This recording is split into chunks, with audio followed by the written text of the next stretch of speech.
Hello everyone and welcome. My name is Nicolle Mapiye, and on this channel I do videos about my life living here in Australia, and I also share different life lessons that I've learned along the way. In today's video I'm going to be talking about home ownership for migrants in Australia.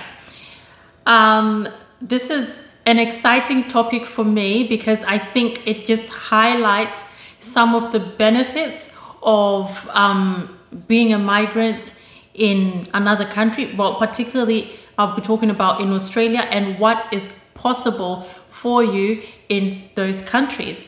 So this is a question that I've had a few people ask me about, home ownership, how to save to buy a new house, and basically what the process is like, things that you need to consider, etc, etc. So today I'm going to be sharing with you my personal experience of owning a home in Australia. My husband and I built the house that I'm sitting in now when I was 26 years old. That's when we started building this house, and it was after how many years? It was after a year of us getting married, and we didn't have kids yet at that time. We decided to start the process of building a house. Now, this was a very long journey for us that we didn't think would ever be possible when we did it. We didn't think that we would be able to build our own home at the time that we did. Because when I moved to Australia, like, house prices used to be so astonishing to me. I would look at the prices of homes, like, forget homes, I would look even at the prices of cars, and I'll be like, this country is so expensive. How am I ever going to be able to own a car? Or how am I ever going to be able to own a house? And, I remember even telling my mom that, in Australia, it's impossible to own a home. It's so expensive. Like, the mortgages that people are talking about, they'll be so impossible to pay and all that. So it's not something that I thought would be possible for me I didn't think it would be something that would be attainable, because the prices just used to shock me and they used to discourage me when I thought about how expensive houses were. Now, when I got married, we moved into a rented apartment. That was the first rented apartment that I have lived in, including my husband, because before we're living in different types of accommodation, like, student type of accommodation where you are sharing the house. Maybe you're renting part of the house, but not the full house. And that was the first time we rented like a full apartment to ourselves. And it was such a beautiful apartment. We really enjoyed that place. It was really nice. It was fairly new, and it was in an area that, that was the first time we moved to the north side of Brisbane. Previously, when I moved to Australia initially, and all through my uni, I lived on the south side of Brisbane. So we were so used to life on the south side. Everything we knew was on the south side. So when we got married, we decided to move to the north side, just for a fresh start, just to find something new, and just because that is where we managed to just get a house that was available, and it looked nice to us. It was on the north side, and I was working on the north side of Brisbane at that time, and that apartment was walking distance to my work, so it was very convenient, and it was also very close to the city. Now, I thought that we would be like, I really loved that place. I'm like, okay, this is a really good setup, like, renting an apartment. I love it. Until certain things started happening that made us consider home ownership. The major thing was just dealing with the real estate company that we were dealing with. Because, as I said, we had not rented a full apartment by ourselves before, not staying with friends or whatever, but having to deal directly with the real estate company and all that. That was my first experience, and I found it very unpleasant because the real estate company we were dealing with was very strict, even though we kept the property up very well. But during the inspections, they used to come and really nitpick on the things that were in the house.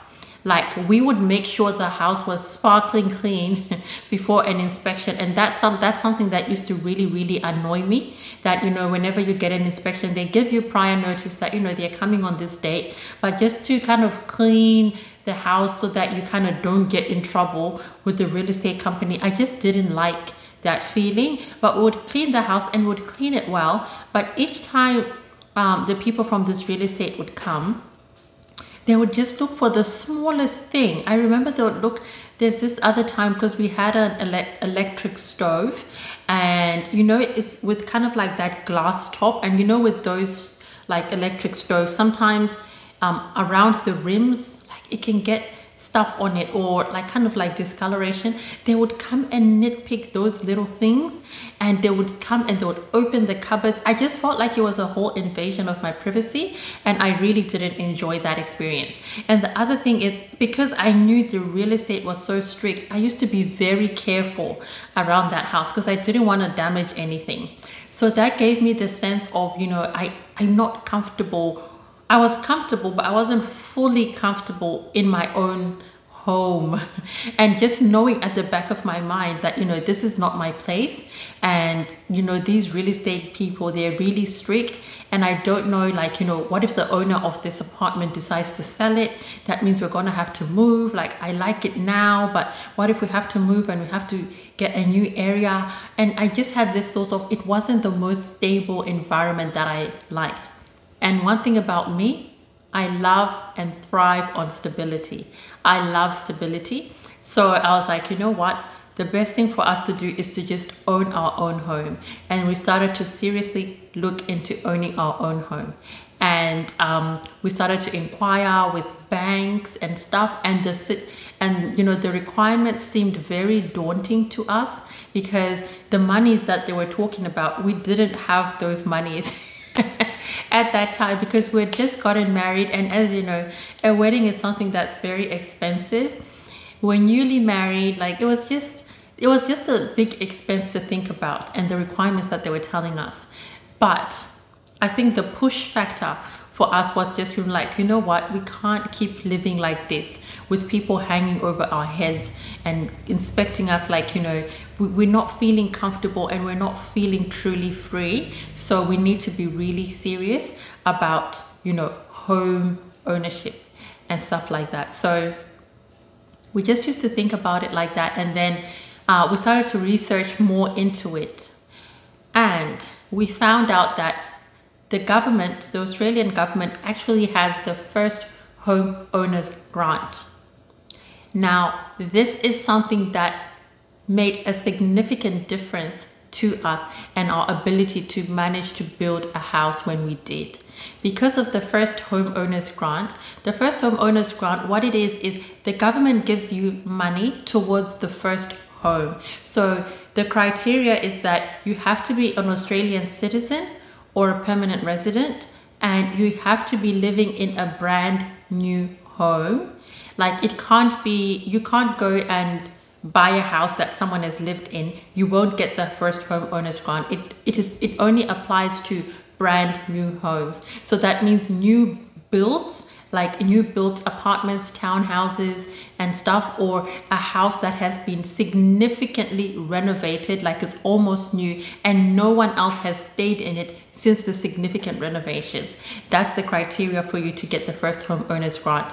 And at the moment, like since November 2023, after November 2023, the first homeowners grant in Australia is actually $30,000.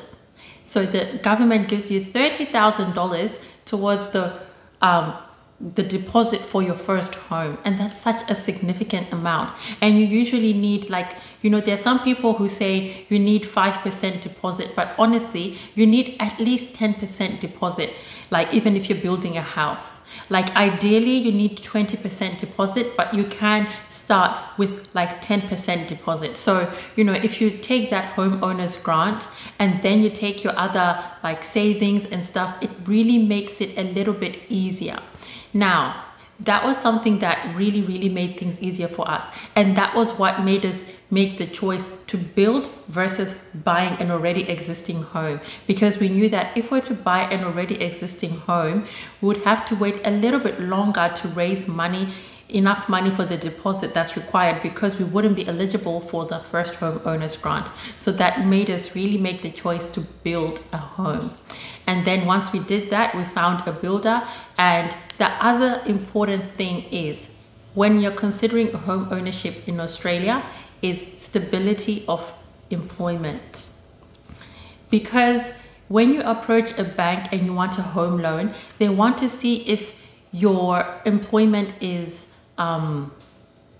reliable. Like, are you likely to be employed for the duration of, are you likely to be employed in order to service your mortgage, so they want some stability of income. So it makes it harder for people who are maybe casuals or changing jobs frequently. It just doesn't show that stability of income or stability of employment, maybe not income, but stability of employment. So it's very important, if you are someone who's considering home ownership in Australia, or you are someone who's looking to move to Australia to live and you would like to own your own home, really consider that when you pick the jobs that you pick, like try and find something that you think you can stay in for like a long time, so that you can show that, stability of employment when it comes to you approaching the banks for a home loan. So that is one of the things that was important. So the first homeowners grant and stability of employment.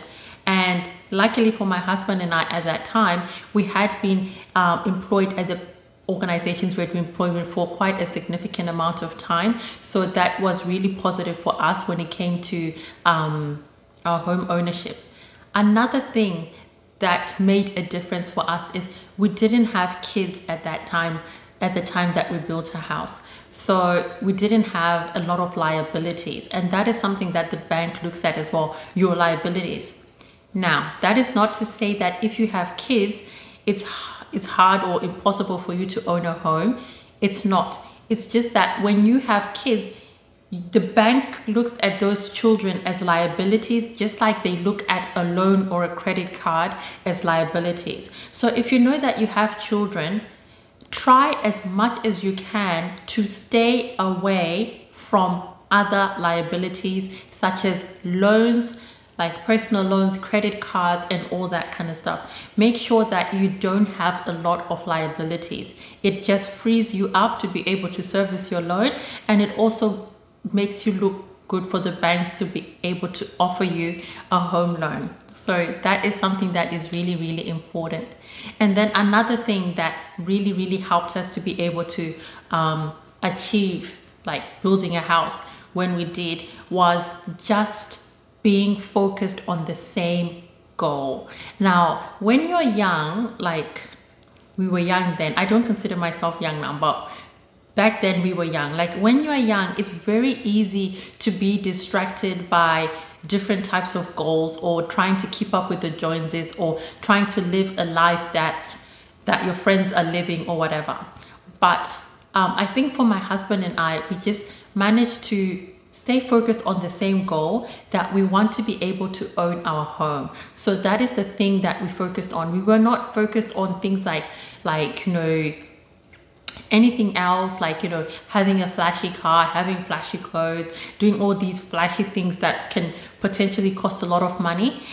We were just focused on, we want to be able to own our own home. So that is where all our attention was going. So it's really, really helpful when you're focused on the same goal and you know what you want to achieve. You don't get distracted, because one thing about distractions, they take money away from your pocket, and it limits your ability to be able to save towards the thing that you want to achieve. So being focused on just home ownership, we knew that, look, both of us, we want to own a home. This is a priority for us. Let's forget everything else. Let's forget what anyone else is doing. Let's just focus on us saving towards this. And then brings me to the other point, consistent savings is very, very important when you want to go for the process of owning a home. Because one thing to remember is that when you go for a process of like applying for a bank, it doesn't start there, like, you know, for you and preparing.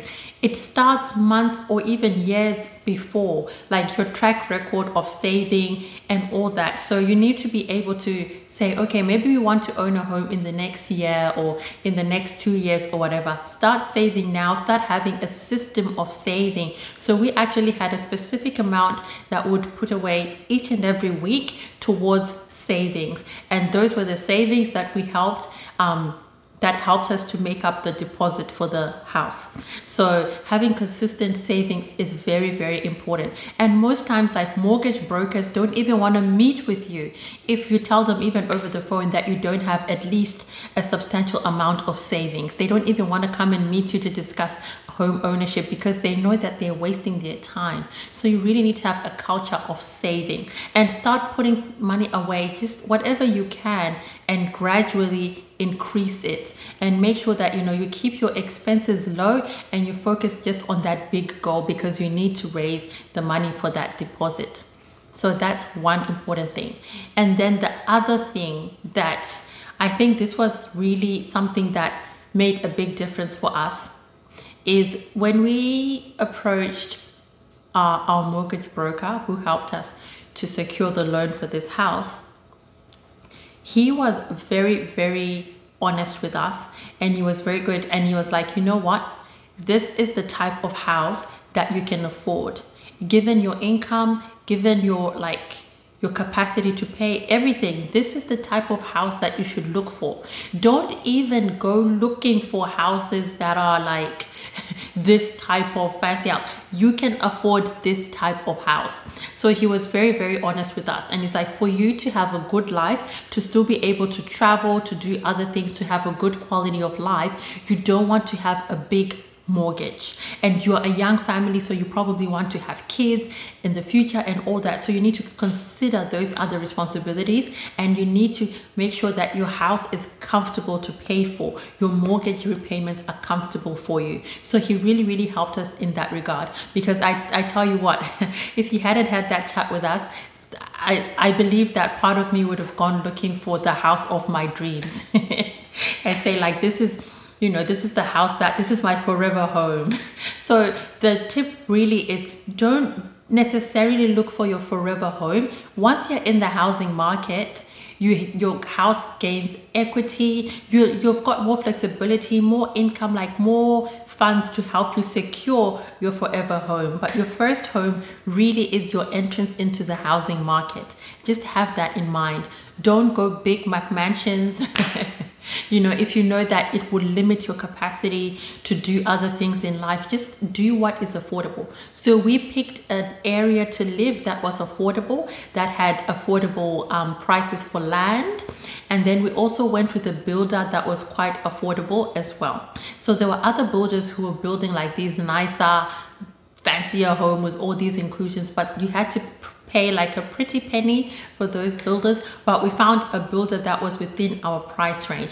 We found a location, an area that was within our price range, and we found a house design that was within our price range. So that is something that is really, really important to consider, because our main aim was we want to have a first home, and we want to be able to just to enter the housing market and to secure something. And we know that, you know, with the equity, and as you grow, you get more income, it'll just be easier for us to then have our forever home. So that is something that is helpful. And I found like there's people that I have spoken to, like friends, you know, people that I know that were spoken to who have wanted to enter the housing market, and they haven't entered the housing market yet because they're still looking to secure their forever home, and it's out of their reach in terms of it's hard to get it to secure a deposit for that kind of house because it's too expensive. And you know, the longer you put off house ownership, the more liabilities you have, the more responsibilities you have. The bank it's just a bit harder for you to get a bigger loan, I feel. So the sooner you can do it, just anyone can do it at any time. Like if you are focused and you say, this is what I want to achieve. And the other thing is, go for what you can. If all you can afford is a 1-bedroom apartment in an area maybe that you're not too keen on, and your goal is home ownership, go for that. I think that is the mindset that, is helpful when you're looking for home ownership. That way you're a bit more flexible and you're not fixated on a certain location. Hey, I need to live in this part of town. I need to have a house with this many bedrooms. It needs to be look like this, and this. If you're not too fixated on that and you look at the potential and you say, okay, we can start here and look at it as a start. We can start here and then we can build and develop and even renovate and do this and expand. The most important thing is entering the housing market. I've said before in my videos, one thing about Australia is that things are always changing and they change at a rapid pace. And house prices have skyrocketed. So many things have changed. Interest rates have risen to significant levels. Things are always changing and it makes it harder and harder and harder for people to own homes. So now is always the best time. When is the best time? Now is always the best time, because things are going to change and become harder in the future. And just stick to what you can afford, what's comfortable, and you see that, you start to have, a head start in your journey. And we've already paid many years in the mortgage, and I can see that with what we've forecasted, way before we're due to retire, we would have finished paying off this home, way before retirement and stuff like that, when we're still at an age where we are enjoying life and we're still relatively youngish. We would have finished repaying this house. And even as the interest rates have risen, because our mortgage has gotten smaller and smaller and smaller and smaller, it's not that much of an impact, because the repayments are still not as much as if we were to enter the market now with the full loan. So that's one thing to consider. Now, if you are thinking of building, one thing that you do need to think about is you will start repayments on things like your land before your house has finished. So you'll be paying double rent. You'll still need to rent the place that you're living in at the moment. And then you need to also pay towards the repayments of the land.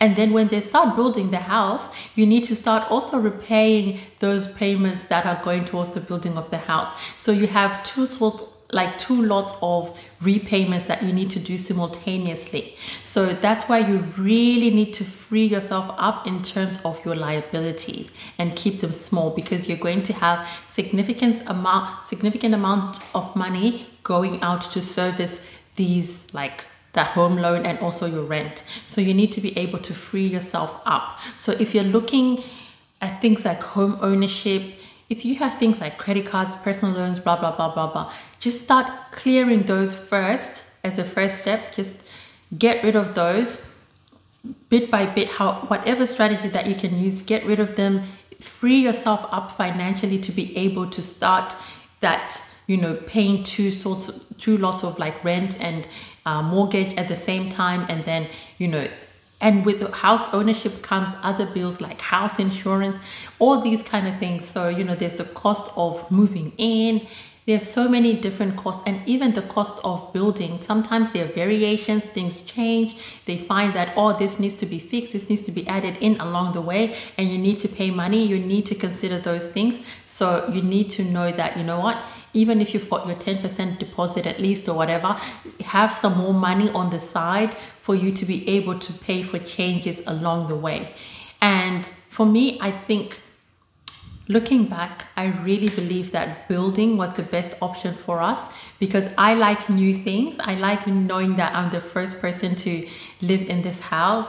I like knowing that it was, we had a lot of input into what goes into the house, like the inclusions of the house and everything, the colors, everything like that. So it's really, really good. And I feel like there's a lot of us, like my husband and I, our personalities, everything in this house that went towards the colors, the themes, everything to do with this house. So it just gives you that sense of ownership, which I really, really love. And I don't need to deal with the strict real estate people that used to annoy me. So that is, the benefits of home ownership.